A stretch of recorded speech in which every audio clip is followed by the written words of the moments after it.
Lindsay, why did you join the IPDA? So when I was graduating high school and I was looking for a college, the one thing that I absolutely needed no matter where I went was debate. At the time, I had never heard of IPDA, but the college I went to happened to be joining it that year. And the idea of getting to be part of a foundational team the first year on the circuit was something that I really, really was excited about. The opportunity to build a legacy and build a program from the ground up has always really excited me. Let's say that school was offering APDA or NPDA instead. Would you have stayed as enthusiastic about it? I think so.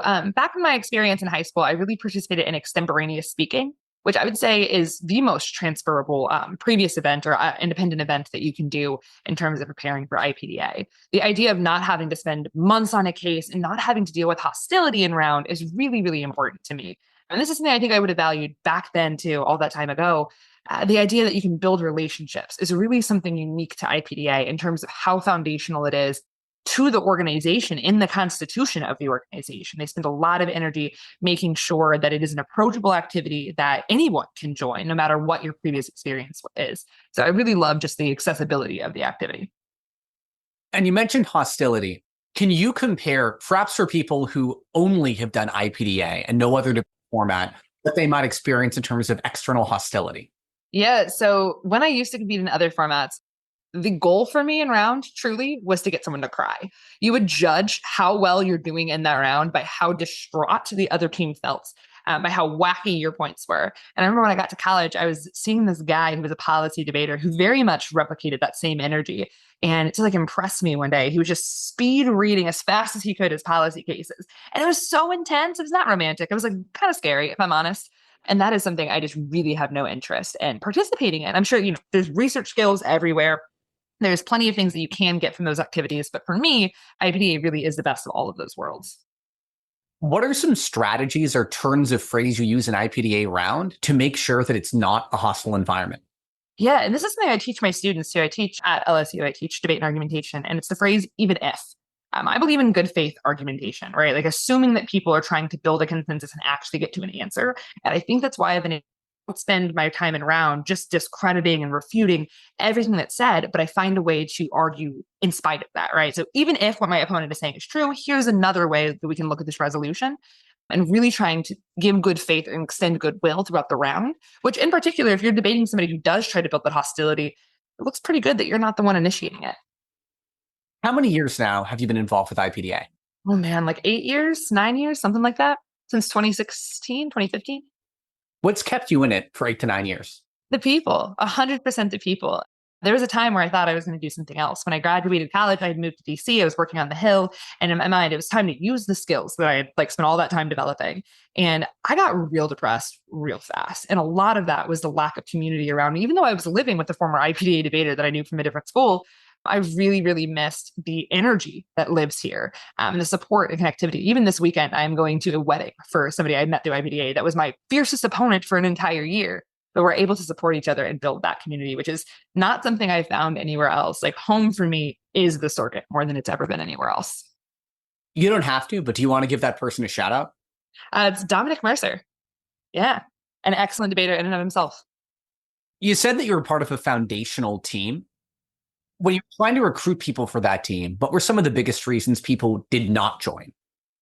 A lot of misconceptions around debate. People think it's going to be a really insanely time-consuming activity, which, don't get me wrong, like missing an entire weekend of your life at home and the ability to get homework done is a time commitment. But IPDA is not like hours and hours. If you're watching the news and you're tuned in, that's just not the reality. But a lot of folks thought they just wouldn't be able to bear the time commitment of it. And same thing with hostility, like we were talking about earlier, is folks, I deal with this with my students still, they think that debate is arguing. They think it's fighting. And that's, again, absolutely not what we do in this arena, even though I know that, if you turn on like Harvard debate, sometimes that is what you'll see. You've had a lot of really great things to say about the IPDA format. Is there anything you'd change about the league? That's a really good question.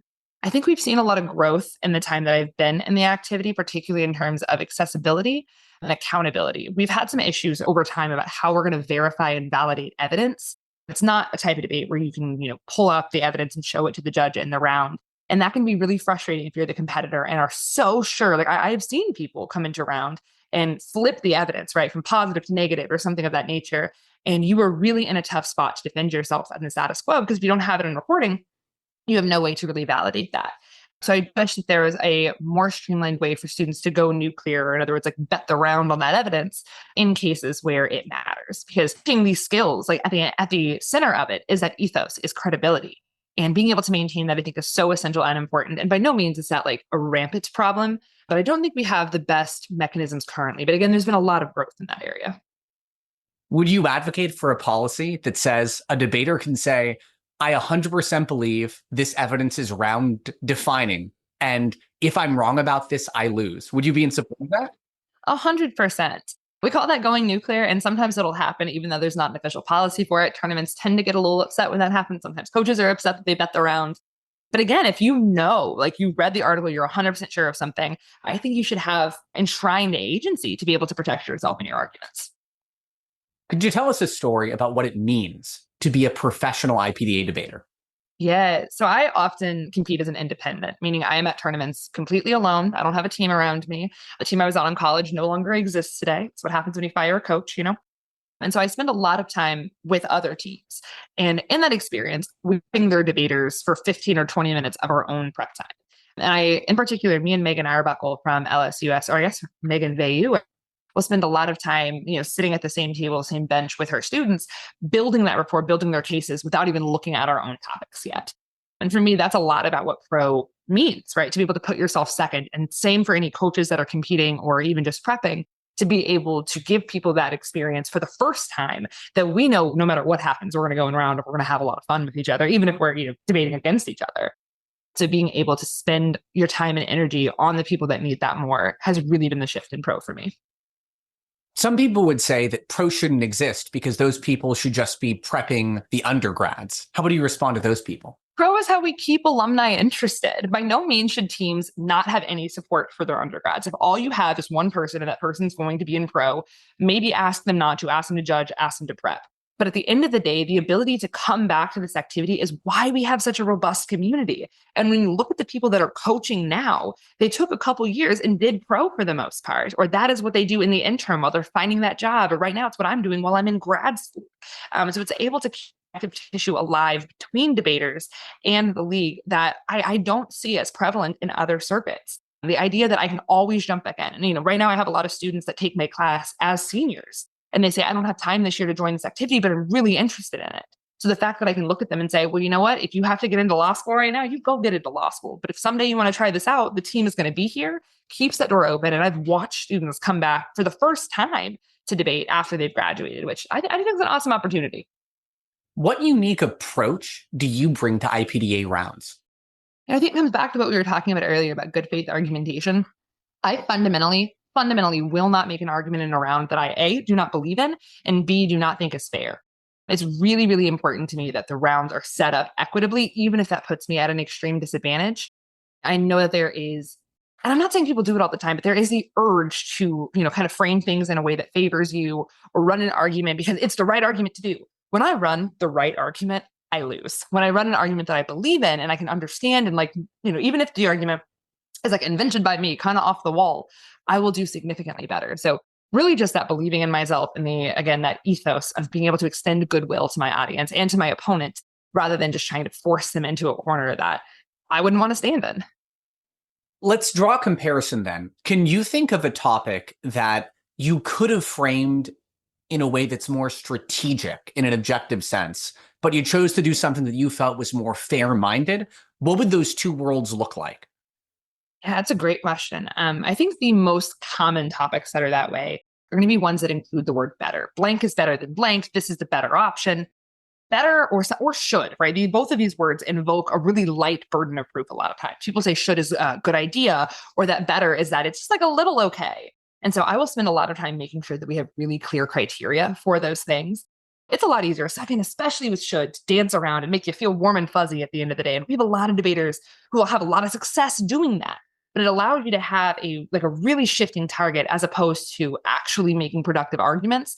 For me, for should, I'm always going to say advantageous action, because that way we can weigh costs and benefits and get it into the nitty gritty. Because at the point we're just looking at a good idea, I can make anything in this world sound like a good idea if I want to.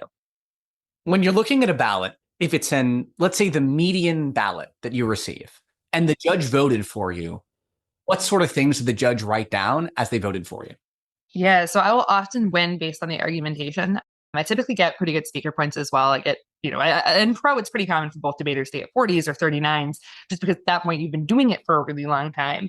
And so a lot of times it'll be like a technical argument that has happened in the round. And again, keeping it based on the actual definitions is something that has really benefited me. Because a lot of times folks will argue something that's not the point. They'll miss the point. They'll miss the plot. And so being able to keep the round focused and resolutional, even if you're on the negative side and they framed it for you, being able to come back to those definitions and say what they said was great, but they're not actually supporting their own argument, tends to be one of the most effective strategies for me. What about the median losing ballot? What does that look like? I'm too fast. A lot of times I'll lose a judge if they are a really lay judge just because they didn't catch everything that I was saying or really understand my argument, which is on me. IPDA, again, is built for the lay judge. It's our job to be able to communicate across those barriers. And so sometimes I'll get really excited. Like I've lost almost every Supreme Court round I've ever had because I'm just too effing excited to talk about it that I cannot pull out the win because I just have too much I'm trying to shove in. And so a lot of times it's just I'll overwhelm the judge or I'll go a little bit too fast in what I'm trying to say. What helped you develop the resilience to go from losing is an ego threat and it feels terrible to it's baked into the cake and I acknowledge it? Yeah, that's a hard question. I can remember the first few times that I really lost in IPDA. And, the very first tournament that we went to, I had this girl that was my partner, and it was the first tournament the whole team went to. And she had spent the whole day, we dropped in like quarterfinals and tipped up. And she spent the whole day saying, it's your fault. You did XYZ. It's all you. We get the ballot. It was not me. Right. But I'd spent all day feeling real small about myself. I remember times my entire team broke and I didn't. And so for me, that thick skin was really developed just by a love of the activity. My assistant coach, Chris Cassidy, and I used to stay in the library at our university until 1 or 2 a.m. running drills and drills and drills because I just wanted it so dang bad. And so I don't think if I didn't have that lack of success in the beginning, that I wouldn't have really stuck with it in the way that I had or gotten to the place I am today. What's your proudest accomplishment as a competitor or a coach within IPDA? So my first year coaching, I would have to say the proudest thing that happened was when my student broke for the first time. We did all virtual tournaments that year. It was following COVID. And so there wasn't that, community enshrined into the activity that, was the buy-in for me. And so watching them find success and then find that buy-in to the activity where now, like, again, these are girls that are in law school today. It was really exciting to watch because that part came alive for me 8, 9 years ago. It's just a part of my life now. But to get to give that to someone else was, I can't even explain how cool that felt. What about your proudest accomplishment that you earned outside of IPDA because of the IPDA skills? I think it's pretty cool that when I graduated, I got to get my dream job like right away. I graduated 6 months early a little bit. I went to DC for an internship, and that was how I spent my last semester of college. And right from that, I was in the exact job that I'd wanted to have. And a lot of that is because of the way I'm able to present myself and articulate myself that my opponents in the real world were not able to have behind them. So IPD not only pads a resume in terms of, oh, you have success, but when you go into the interview and you're able to actually talk to somebody in live speed, you're able to be really dynamic and connective. And again, that really comes down to IPD focusing on real life rhetorical skills instead of just like hyper speed argumentation. Let's say I'm a mid-career professional, perhaps I'm in my late 40s. I'm considering doing Toastmasters because I've heard of it. I listen to this podcast and I think, maybe IPDA. Should I join IPDA instead? And if so, why? Absolutely. IPDA, again, is a really, really open community that no matter what point in your life you are jumping in, we're going to be excited to have you there. You will not be alone at your tournaments. Some team, whether it's a school, whether it's other independents that are there like myself, will sit down with you, will prep those arguments with you. And so when you join IPDA, you're not only getting the experience of something like Toastmasters, but you are getting, again, like a built-in community as well. And you know what? It never hurts to just try out a tournament. It's really accessible as well. There's a lot of virtual tournaments. IPDA is the fastest growing form of debate in this country right now. So no matter where you're living at, there's probably access to it somewhere. And again, if not, it is accessible online, which is really exciting. And if I'm considering doing a virtual or an in-person for my first time, what should I do? In person. If you're able to do in person, absolutely. The community aspect, again, I know I really keep hitting that, but that is what makes this activity so great. If you are 5 minutes till your round happens, we have 30 minutes to prep. If you have 5 minutes left, have absolutely no arguments and are kind of panicking, but you walk up to a coach like AJ Edwards and say, give me help. Suddenly you have an entire case. He's finding you evidence. His preppers are helping you prep because that is, again, just the ethos of this activity and what really matters to us. Any questions for me as the host? Well, I know this past year you joined IPDA. And so I'm curious, what was your experience as you stepped in from not being a part of this activity? What was it like for you? Am I speaking nonsense? Was the community there? What was your take on that? The community for IPDA was there almost immediately. After I joined a competition, I sent out an email to the competitors and coaches, and I said, does anybody want to scrimmage with me? And immediately, I received 3 separate scrimmage requests. Some of these folks ended up being very close friends. And in fact, on my final competition, I either faced them or their students in succession. So it felt like really great bookend to the year. But beyond the community element of it, I think that so long as people go into IPDA with a deep understanding that there is no magic formula to the activity, that it is as complex as human persuasion is, and that you're not just debating your opponent, you're debating your judge, and you don't know the arguments that your judge is making. So you have to do a whole lot of work trying to appeal to what you think their preconceptions are based on educated guesses. Then I think you're able to come into it. I think that if you anticipate that this is as regimented a format as policy debate is, you're going to be disappointed and you're going to wish there felt like there's more consistency.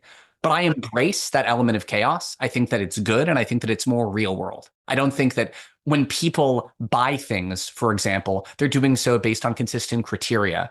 Bounded rationality is something that dictates most of our existence, and this debate format is no different. I love the way that you said that about embracing the chaos, because I think that is that's any type of impromptu event, if chaos is necessary. And I'm really glad that you were able to be a part of our community. And I hope you know, and I'm sure you know, that if you ever get the bug, we'll still be here and we'll be more than excited to have you around. Now, any closing comments you'd like to give? Floor is yours. Soapbox if you want it. Yeah, well, if you are somebody that is listening to this podcast, that's even slightly interested in checking out IPDA, just try it out. There's no reason not to. Again, it's really accessible. A lot of times you talk to the tournament host, they can find ways to help waive judges' fees or help find you a judge to cover if you're worried about the cost. We do everything we can to bring people into this activity because at the end of the day, we believe how important the skills are, just like Iain was telling us.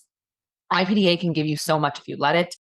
I know so many young women or young men that when they joined this activity had no interest in argumentation. They were just looking for a fun club. And now they have gone on to be coaches. They've gone on to be vibrant members of this community because it can be kind of addictive, if I'm honest.